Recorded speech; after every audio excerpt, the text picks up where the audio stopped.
Bom dia, irmãos, boa tarde, boa noite. Que a luz de Jesus esteja conosco, nos fortalecendo e nos iluminando na semana que se inicia. Que ela seja de muita paz, de fé, de coragem, que estejamos atentos aos ensinamentos do alto, para que possamos aproveitar bem as lições que eles nos trazem.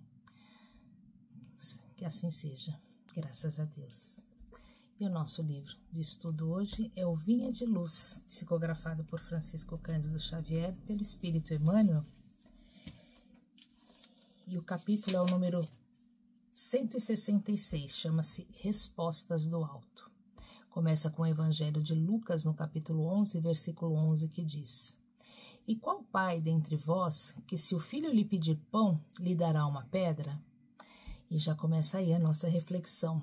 A gente sempre quer o melhor para os nossos, mas nem sempre o que a gente pode oferecer naquele momento ou o que ele precisa receber naquele momento está aí de acordo com as expectativas dele.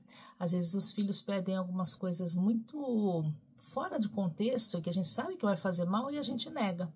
E nem por isso estamos sendo ruins. Muito pelo contrário, estamos cuidando, zelando para que ele tenha o melhor. E Emmanuel diz assim: nos círculos da fé encontramos diversos corações extenuados e desiludidos. Referem-se à oração à maneira de doentes desenganados quanto à eficácia do remédio, alegando que não recebem respostas do alto.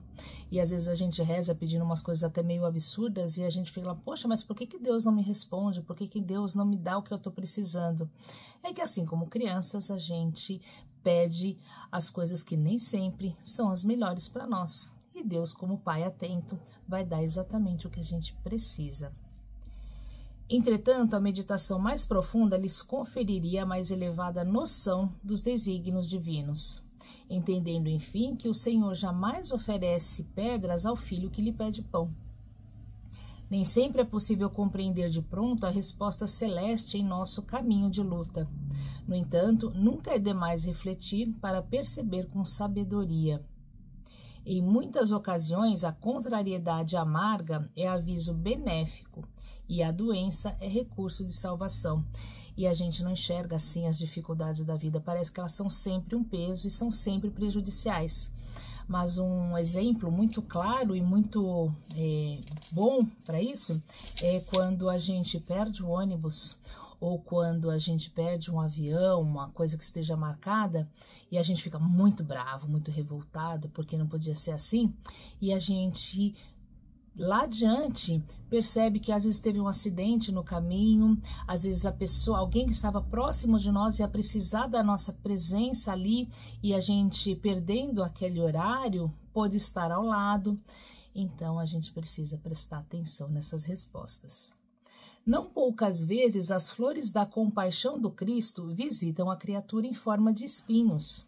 E em muitas circunstâncias da experiência terrestre, as bênçãos da medicina celestial se transformam temporariamente em feridas santificantes. Novamente, às vezes a gente fica doente e muitas vezes pela nossa própria cura, se não pela nossa própria culpa, se não a maior parte delas pela nossa culpa, mas muitas vezes a doença, o fato de estar ali debilitado, faz com que a gente repense algumas das nossas decisões, às vezes quanto à alimentação, às vezes com a maneira como a gente trabalha, como a gente age com os outros, e a doença ali naquele momento, fazendo a gente se sentir frágil, necessitado da ajuda dos outros, a gente muda o nosso pensamento. E aí a resposta celeste que está vindo, porque a partir desse momento a gente muda o nosso comportamento e em seguida recupera a saúde. Em muitas fases da luta, o Senhor decreta a cassação de tempo ao círculo do servidor, para que ele não encha os dias com a repetição de graves delitos, e não raro dá-lhe fealdade ao corpo físico para que sua alma se ilumine e progrida.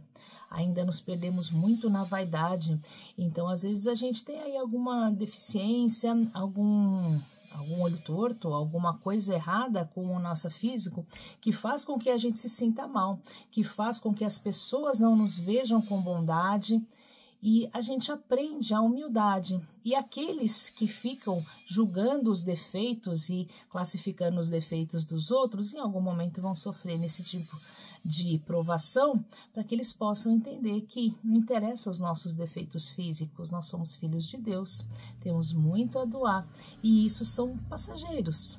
E ainda que a gente não seja a pessoa mais linda do mundo, se o nosso coração for bom, as pessoas vão enxergar a beleza dentro de nós.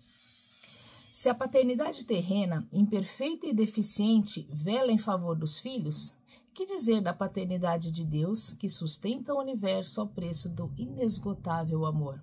Então é só fazer uma correlação aos bons pais, a família, as pessoas que amam a gente, se eles nos dão coisas boas, porque nos amam, imagine Deus, que ama a todos nós igualmente. O todo compassivo nunca atira pedras às mãos súplices que lhe rogam auxílio. Se te demoras, pois, no seio das inibições provisórias, permanece convicto de que todos os impedimentos e dores te foram concedidos por respostas do alto aos teus pedidos de socorro, amparo e lição, com vistas à vida eterna. Então, Deus não está focado aqui na nossa passagem transitória aqui na Terra por essa encarnação, e sim pelo conjunto da obra, pelo conjunto da nossa existência, que faz com que a gente vai aprendendo aos poucos, em cada encarnação, algumas lições. E às vezes elas são amargas, sim, a gente precisa de consolo, e às vezes é para isso que a gente está aqui, para consolar e fortalecer as pessoas que estão perto de nós, e fazer com que todo mundo entenda que a gente tem um caminho a seguir, e que essas dores, por mais pesadas que pareçam, elas vão passar, vão mudar. Talvez não nessa vida, talvez a gente tenha uma lição mais difícil a aprender, talvez não nessa vida, mas na próxima, se a gente prestar atenção, se tivermos ouvidos de ouvir e olhos de ver, a gente vai entender que é passageiro e que tudo acontece para o nosso melhor, mas o nosso melhor espiritual. O nosso corpo é apenas um instrumento, graças a Deus.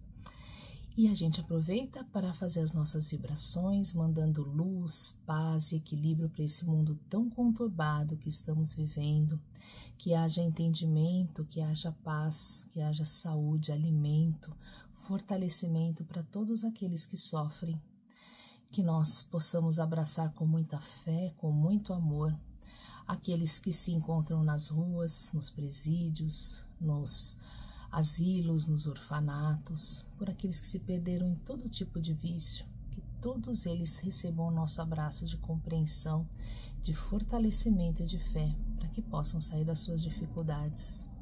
A gente faz vibrações pelos nossos queridos, esses mais próximos, que têm a nossa atenção e o nosso amor, mas principalmente por aqueles que a gente tem um pouquinho de dificuldade de entendimento, que a gente possa compreender que somos irmãos em Jesus. E a gente faz vibrações por nós mesmos para que a gente tenha coragem, entendimento, clareza, lucidez, para entender as respostas do alto e assim manter a fé, o equilíbrio ao nosso redor. E a gente deixa uma vibração em branco com muita fé e esperança para ser levada aonde for mais necessário. Graças a Deus. E encerramos o nosso estudo do Evangelho com a oração que Jesus nos ensinou. Pai nosso, que estás no céu, santificado seja o vosso nome. Venha a nós o vosso reino e seja feita a vossa vontade, assim na terra como no céu. O pão nosso de cada dia nos dai hoje. Perdoai as nossas dívidas, assim como nós perdoamos a quem nos deve. Não nos deixeis cair em tentação, mas livrai-nos, Senhor, de todo o mal.